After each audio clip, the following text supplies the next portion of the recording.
그러면 2007년도에 네. 그럼 그때까지는 이 자료를 갖고 세상에 드러내지 않잖아요. 아버지 조순재 씨께서. 네네. 드러나지 않고 있다가 2007년도에 새누리당, 한나라당 경선을 보면서 조순재 씨를 모른다.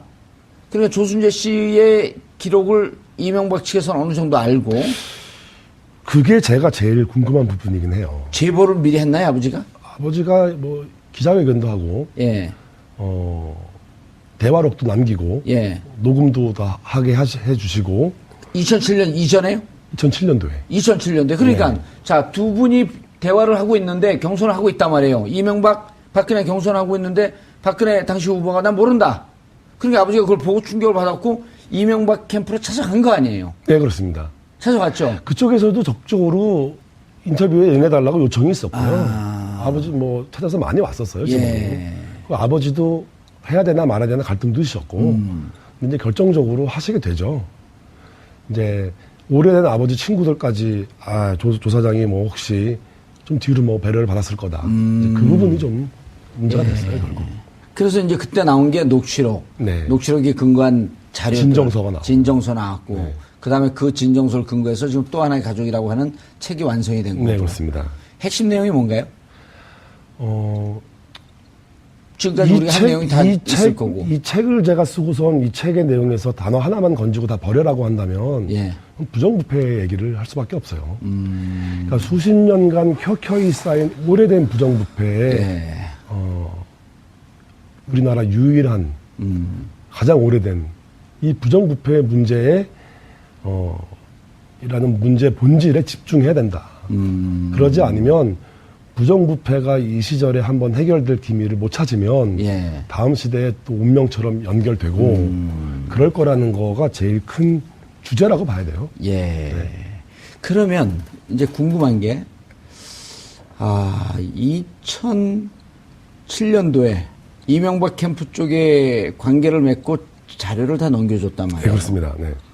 그리고 나서 이명박 대통령이 당선이 되고, 네. 박근혜 대통령은 이제 한나라당 책임자로 물러나 있는데, 그때 조영래 선생님 어디 계셨었어요? 아버지가 돌아가시던 날 언제 돌아가셨어요? 12월 19일 2007년도? 네.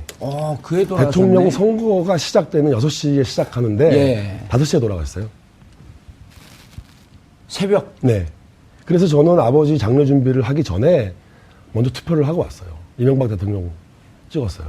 그러니까 아버지의 유언 같은 거였고, 이명박 씨가 정권을 잡고 대통령이 되면 박근혜의 정치 생명은 단절될 거다라는 믿음을 붙들고. 누가 봐도 그렇게 믿어지는데 왜 손을 안 댔을까요? 그 믿음을 붙들고 돌아가셨는데, 어떤 사연이 있어서, 예.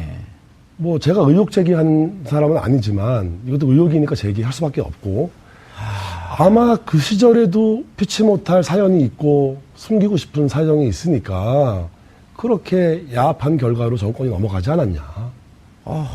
이해가 되세요? 뭐 그런 얘기들이 되게 많았죠. 일단 뭐 일종의 뭐 조순재 녹취록이라고 하죠. 예. 근데 뭐 그거를 뭐 MB 그쪽에서 이제 품고 있고 그때 뭐 나중에 얘기지만 뭐 정두원 의원은 뭐 그게 공개가 되면은 뭐 사람들이 밥도 못 먹을 정도라고 그렇게 얘기를 하면서 정작 그거를 공개를 하지 않았었잖아요. 근데 당시 공개하지 않았죠? 그때 이제 뭐 이명박 캠프에서 그 최태민 문제에 대해서 박근혜에게 제기를 했다면 박근혜 캠프에서는 BBK 문제를 좀 제기를 하지 않았었습니까? 그래서 사실 그때 뭔가 딜이 있었던 거 아니냐. 한 방이 있으셔. 근데 그거는 뭐 충분히 예측 가능했던 문제고요. 저는 거의 BBK에 빠져갖고 잘 그런 기억이 안 나. 의혹이 더 합리적이에요.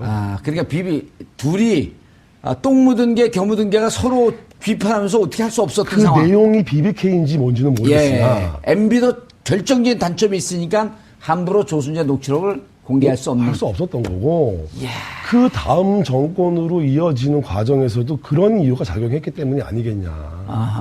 그러니까 그 과정에서 지금까지 정치인들 중에 누구 한 사람 미안하다고 말한 사람은 못 봤어요. 그러니까 정치 권력을 세워주고 박근혜를 올려서 대통령으로 만들어 주신 분들이 대통령 선거 나와서 지금 또 정권 잡혔다고 저러고 계시고 뭐 염치가 무척 없죠. 그런데 문제는 뭐냐면 그렇게 했던 사람들이 지금 정치선에서 누구 한 사람 미안하다, 책임지겠다, 잘못했다는 말이 없다는 것이 박 전 대통령께서 지금 억울하다라는 거에 맞닿아 있어요. 그러니까 왕조 시대의 군주가 행한 통치 행위에 대해서 백성이 비평을 허용하지 않았죠. 똑같은 맥락의 의식 구조를 가졌다고 보면 다 설명이 돼요. 아니, 저는 제가 이제 BBK 문제 때문에 2012년 대통령 선거 있었던 그 해에 1년 동안 감옥에 있다가 대통령 네네. 선거가 끝나고 3, 4일 있다가 이제 제가 출소를 해서 네. 1월 초에 한나라당의 아주 고위 책임자, 장관급 인물하고 식사를 해요. 저하고 개인적인 연이 있어서. 네네. 식사를 하면서 제가 그 얘기를 물어요. 박근혜 대통령이 당선이 됐는데 2007년도 그 구원이 있지 않습니까? 그러면서 이명박 4대강, 자원외교, 방위산업 이 등등의 문제, 그다음 BBK 문제까지 손을 대겠죠? 언제 이명박 조사를 하고 이명박한테 칼을 낼까요? 그랬더니 그분이 이런 얘기를 해요. 상당히, 그러니까 서열 3위 안에 있던 분인데 3, 4, 5위쯤 안에. 그분이 이런 얘기를 해요. 손 못 댑니다. 왜요? 그러니까 박근혜는 이명박 손 못 댑니다. 그래서 왜요? 그랬더니 자기는 문제 없나요? 그러니까 그게 정치적 이해, 예. 정치공학적 계산값 그렇게 작용하는 정치가 문제인 거죠. 전 그래서 그게 2012년 대선 치를 때 국정원 대선 댓글 게임에 같이 관여한 것 때문에 이게 같이 묶여 있나? 나중에 지나고 봤더니 이 최태민 스토리였던 거더라고요. 뭐 꼭 이거 하나냐 그것도 모르겠어요. 뭐 의심스럽기로 따져서 의심을 하자면 한이 없죠. 근데 이제 이건 드러난 문제고 드러나지 않은 문제는 밝혀질 것이냐. 제가 이 정도의 의혹을 가진다면 예. 뭐 이 방송을 보는 시청자는 더 의혹이 크지 않을까요? 그렇죠. 이렇게 이미 40년 전부터 밝혀질 듯 하면서 덮이고 여기까지 왔는데. 네, 그렇습니다. 지금 심정은 어떠세요? 이제 탄핵 예측도 못 하셨잖아요. 탄핵 예측 못했어요. 감옥 갈 것도 예측 못 하셨잖아요. 못했어요. 마르고 닳도록 대통령하고 정권 계속 갈 줄 알았잖아요. 어느 수준에서 봉합될 줄 알았어요. 넘어갈 줄 알았어요. 그런데 이제는 예기치 않은 상황이 터진 거예요. 그렇죠. 근데 이제 여기서 중요한 점은 이거예요. 예. 탄핵이 10번 된다고 하고, 뭐, 대통령이 뭐 구속을 10명이 돼도 부정부패 문제가 해결되냐? 해결할 수 있냐?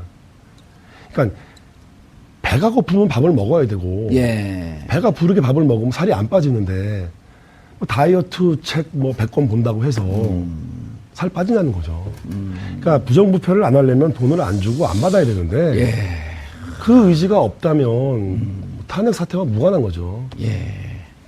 돌발 주머니, 이 책하고는 무관하겠지만. 네네. 지금 한간에 이제 몇몇 기자들, 몇몇 정치인들이 최순실 씨가 은닉해 나왔을 것으로 추정되는 네네. 해외 재산을 찾는다 그러면서 막 돌아다녀요. 제가 그래서 안민석 의원님하고 이제 얘기를 해봤는데, 예. 이분이 국회의원 4선이신데, 예. 뭐 미국 가서 뭐 찾으러 다니시고, 예. 독일을 몇 번씩 가시고, 예. 우리나라 국회의원 중에 부정부패 뿌리 뽑겠다고 나선 분이 한 분밖에 안 계시나. 더 언론이 치열하게 투쟁해야 되는 부분이 이 부분 아니냐. 예. 그래서 국회와 언론이 예. 부정부패 문제에 좀 집중해 준다면 예. 이게 계기가 돼서 사회가 바뀔 수 있다. 만약에 최순실 씨가 막대한 재산을 갖고 있다면 그것이 부정하게 축제된 그 돈이라고 보시는 거죠. 당연한 거죠. 그리고 해외 돈이 막대한 돈이 있다고 확신하시는 거예요? 확신은 못 하겠어요. 상당한 뭐 추정은 하지만 제가 본 것도 아닌데 예. 제가 뭐 확신은 못 하죠. 책을 쓰면서 아버님 녹취록을 보면서 그 과정에서는 충분한 근거가 돼요. 그럼에도 불구하고 결정적 증거가 없는데 뭐 말을 아니 함부로 그러니까 재산은 만약에 있다면 국내에 있습니까? 해외에 있습니까? 뭐 다 있지 않겠습니까? 국내에도 있고 해외에도 있고 그중에 반만 우리 줬으면 좋겠네. 돈이 많아서 불행했던 제 할머니. 예. 저는 할머니 돌아가시는 것도 몰랐어요. 그러니까 돈이 없었던 할머니라면 손자가 임종을 지키는 평화로운 죽음을 맞았겠는데 돈이 그 많아서 돈 때문에 가족은 해체됐다. 그렇죠. 네. 지금 어디 살고 계세요? 서울에 살고 있습니다. 서울에 사업도 서울에서 아니요, 전 뭐 회사를 요새 퇴사했어요. 퇴사하시고. 홍콩에서 근무하다가 예. 증권사 근무하다가 퇴사했습니다. 예. 그래서 좀 더 부정부패와 사회 문제에 대한 책을 좀 더 치열하게 한번 써봐야겠다. 생각으로 다음 거 쓰고 있습니다. 예. 지금 박근혜 전 대통령이 구속됐단 말이에요. 네. 그리고 지금도 계속 혐의를 부인하는데, 네네네. 아까 처음 시작할 때 거짓말 얘기를 했어요. 그러니까 본인이 거짓말이라고 인식하지 못하는 거짓말은 사실 양심범이에요. 예. 확신범이죠, 확신범, 일종의. 양심에 꺼리낌은 없다는 얘기니까. 어허. 이런 면에서 볼 수도 있어요. 맥락이 좀 다르지만, 대통령을 세워드린 집권 여당 출신의 정치인들이 아무도 미안하다 그러지 않고, 예. 지금 정치에서 또 선거에 나오잖아요. 예. 차라리 아직까지 박사모 진박으로 남아 계신 정치인들이 더 양심적인 분들이세요. 최소한 기회주의는 아니잖아요. 그러니까 지금 와서 박근혜 대통령을 많은 비난을 했어요. 예. 자기들이 세워놓고도 자기들이 비난을 했어요. 근데 그분들은 초질관이니까 어떤 면에서는 뭐 그런 면도. 정 기자님 궁금한 거 없어요? 궁금한 게 뭔가 있을 것 같아. 벼랑하네.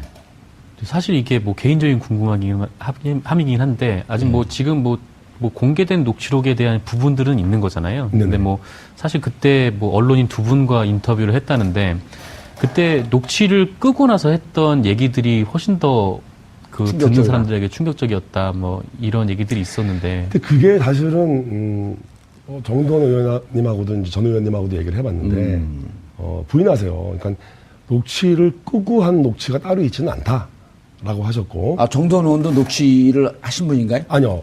언론인 두 분이 하셨어요. 그 중에 한 분은 아버지 친구셨고. 예. 근데 이제 그 친구분도 뭐 물론 뭐 아버지를 잘 모른다고 부인을 하셨죠. 그러니까 다 부인당하는 슬픔은 뭐 아버지는 가지고 계셨어요. 근데 이제 아까 그 기자님께서 질문하신 부분으로 이제 돌아가서 보면,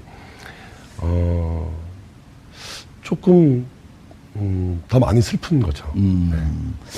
임선희 씨, 즉 할머니가 국정농단의 몸통이다 이런 표현도 쓰셨단 말이에요. 네네, 그렇습니다. 어떤 의미죠? 할머니 임선희가 안 계셨더라면 예. 최 씨 일가가 가족으로 구성되거나 유지되지 않았을 거예요. 그러니까 가족으로서의 결속력, 카리스마, 뭐 장악력, 예. 뭐 추진력 이런 것들로 해서 할머니 임선희가 중심이 돼서 집안이 유지가 돼요.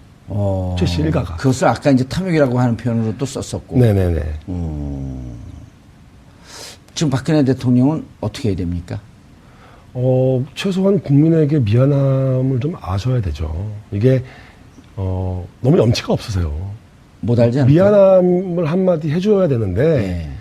그 염치라는 거에 그 치자가 제가 저번에도 말씀드렸는데, 그 한자로 귀자에 마음심자를 붙여서 쓰거든요.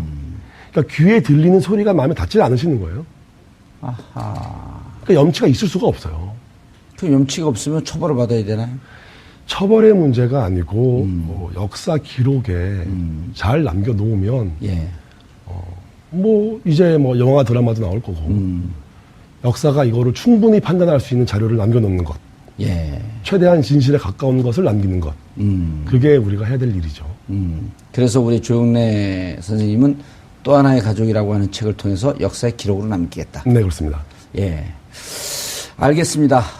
최태민 그리고 박근혜 대통령의 전체 농단 사태의 원초가 되었던 그 역사의 기록을 남기신 또 하나의 가족 기록한 조영래 선생님 모시고 말씀 나눠봤습니다. 박근혜 전 대통령에 대한 검찰의 조사가 시작됐고 김기춘, 조윤선에 대한 재판이 시작됐습니다. 모두 부인으로 일관하는 전략을 세운 것으로 보입니다. 국회 탄핵소추안 가결, 헌재의 파면 결정, 그리고 법원의 구속영장 발부. 박근혜 전 대통령은 3단계 검증 과정을 하나도 빠져나가지 못했습니다. 그리고 그 검증을 담당한 사람들은 모두 자신의 직권하에서 자신이 임명했던 사람들입니다. 증거에 기초한 심리는 차치하고서라도 스스로 임명했던 사람들이 박 전 대통령에게 누명을 씌워야 할 이유가 있을 것이라는 점을 받아들일 국민들은 거의 없습니다. 혐의를 벗고 감옥에서 나오고 싶은 인간의 심정이야 이해 못하는 바는 아니지만 자연인 박근혜, 김기춘, 조윤선 이전에 국가 최고 책임자의 위치에서 국정을 담당했던 사람들입니다. 그 시간 동안 고통을 받았던 국민들, 나라가 이 모양으로 침몰하고 있는 상황을 만들었던 것에 대해 솔직한 심정으로 사과하는 모습을 보고 싶은 것은 결코 무리일 것인가 하는 심정입니다. 4월 6일 목요일 정봉주의 품격시대 마치겠습니다. 감사합니다.